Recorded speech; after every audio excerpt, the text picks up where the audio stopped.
The valley is a bowl of white silence, cupped between mountains that claw at a bruised purple sky.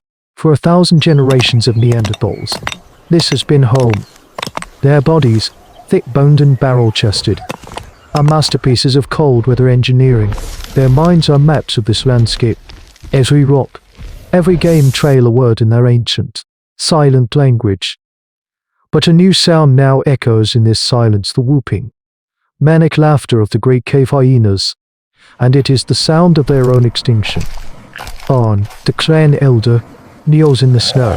His massive brow is furrowed, not with the effort of tracking, but with a dread utterly new to his people. Before him are the remains of a woolly rhino calf, an animal his hunters had been stalking for 2 days. They did not make the kill. The tracks tell the story with brutal clarity. A pack of Crocuta spelaea, monstrously large and impossibly clever, had separated the calf from its mother with a coordinated assault. They are not the skulking scavengers of a warmer world. These are prehistoric animals at the apex of their power. A pack that hunts with the strategic mind of a wolf and the bone-crushing power of a landslide. This is a fundamental inversion of the natural order for most of hominid history. His people had been the ghost in the forest, the fear that walked on 2 legs. Now, they are the prey. 2 nights ago, the hyenas dragged a young male from the mouth of their rock shelter, a brazen attack that shattered the clan's sense of security. The hunters' heavy spears, devastating in a close-quarters thrust, are useless against the pack's fluid, encircling tactics. Their deep knowledge of the land, their entire suite of Mousterian tools, feels obsolete. The hyenas are not just stronger. They seem to be thinking, learning, adapting with a terrifying speed. A half lead downriver. Another group of early humans is learning the same lesson. They are newcomers, taller, more slender, with high-domed foreheads and a restless energy. They are Homo sapiens, a splinter of a band that pushed north, following the promise of game. Their presence in the valley has, until now, been a source of tension. The 2 groups of skirmish at the edges of their territories, a tense and hostile dance of niche competition. They are the others, the strange, lanky ghosts who throw their spears from a distance with strange, whip-like tools. Mora, their best huntress, crouches behind a screen of frozen junipers, her knuckles white around her spear. She is not watching Arn's clan, she is watching the hyenas. One of her own, a young forager named Len, vanished yesterday. Now she has found him, or what is left of him. The hyenas had driven him into a narrow game trail and ambushed him from the rocks above. It was an execution. Mara sees the intelligence in it, the chilling foresight, and knows her people are facing the same enemy as the Neanderthals. Their lighter spears and clever atlatl tests give them range, but the hyenas are masters of the ambush, turning their greatest strength into a weakness. The turning point comes at dusk. Arn's hunters and Mora's band, drawn by the scent of the same kill, converge on a frozen stream.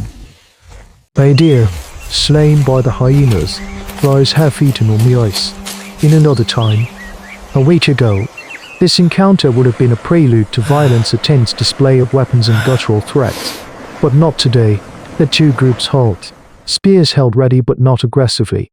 They look at each other across the carcass, and for the first time, they see not the other, but a mirror. They see the same hollow-eyed exhaustion, the same haunted look of the hunted.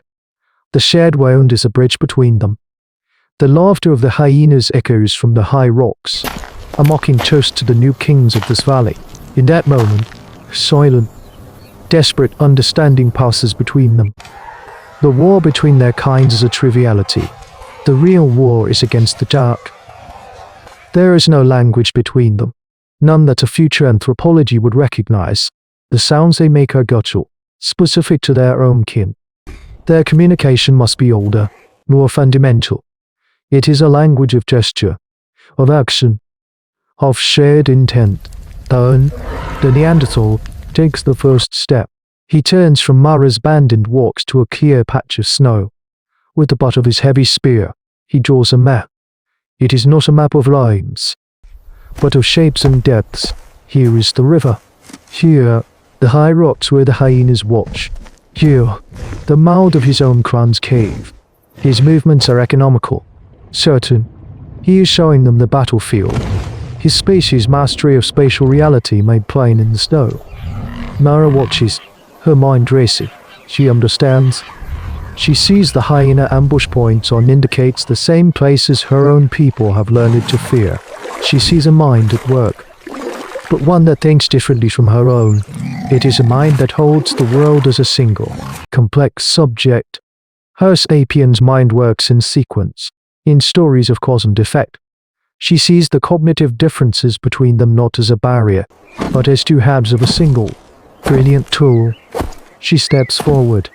She takes a light, slender spear from one of her hunters. In her other hand, she holds the atlatl, a grooved piece of wood that is the secret to her people's power. The Neanderthals watch, their deep-set eyes wide with curiosity. They have seen this weapon used from a distance, a whistling death that flies faster than a man can run. But they have never seen it up close. Mara fits the spear to the throwing stick, a seamless, practiced motion. She points to a dead branch on a pine tree 50 paces away, a target no thrown spear could ever hope to reach. With a whip-like crack of her entire body, she launches the projectile.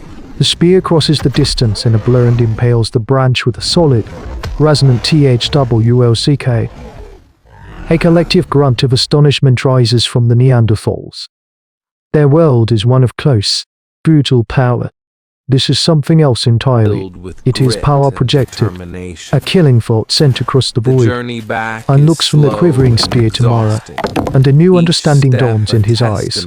He has the heavy shield, she has the long knife. The plan forms between them, a silent, collaborative act of foresight. Anne points to a place on his snow map, a narrow, winding ravine with high, sheer walls and natural kill box.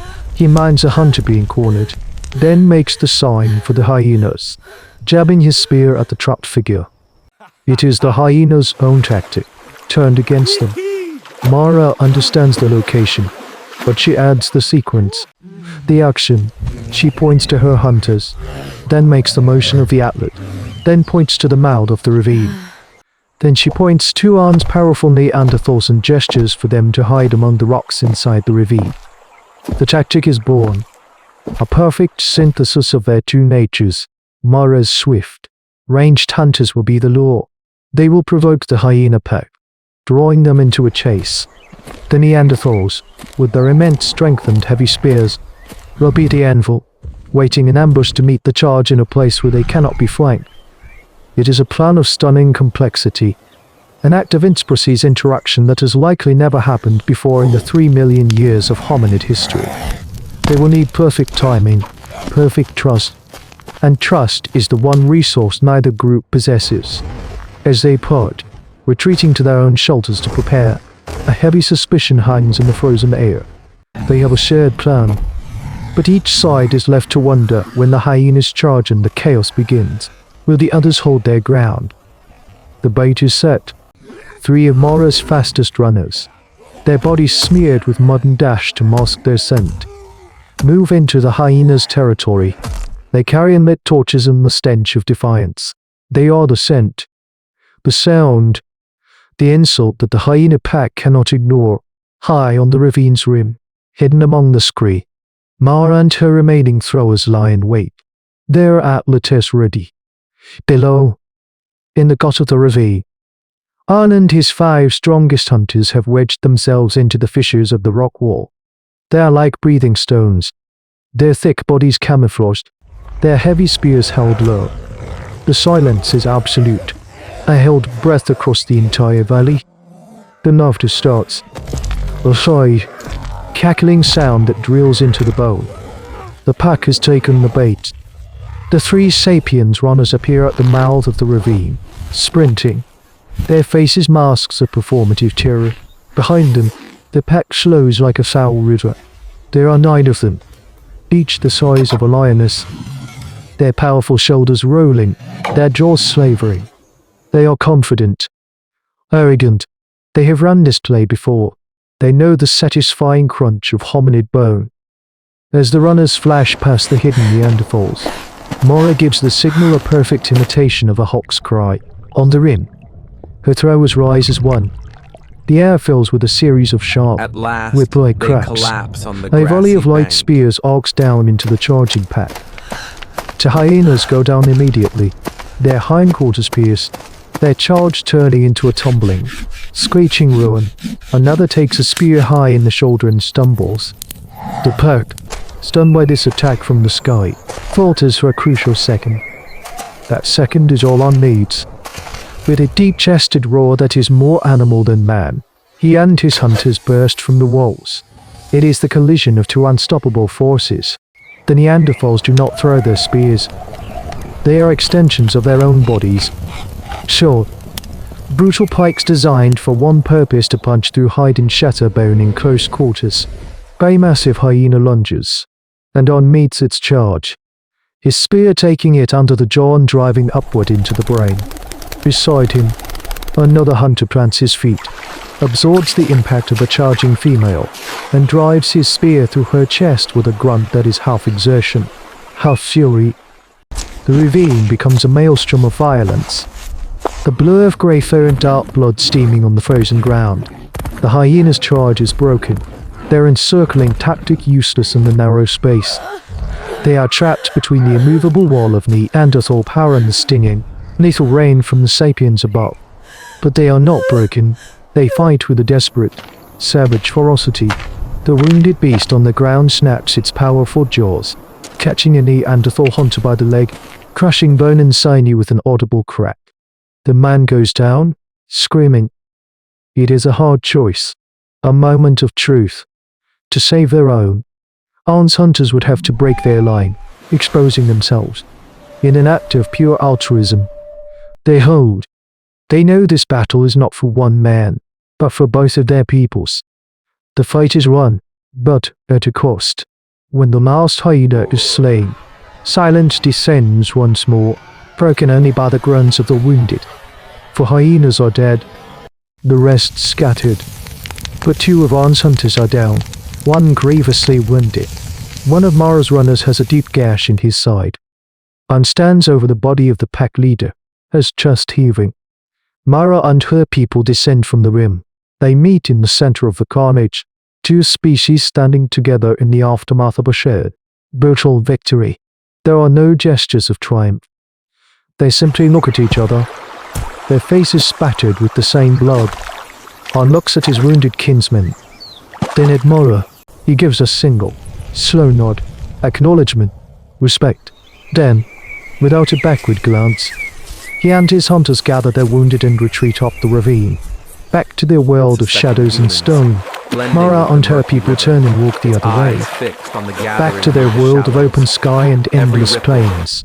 The truce is over. The great Paleolithic code settles between them once more. But something has changed. They leave not as enemies, but as strangers who have shared a terrible, necessary, and unforgettable fire. This fragile alliance, a fleeting moment of interspecies interaction, would leave no trace in the fossil record. No tool, no bone, could ever tell the story of this desperate, temporary peace.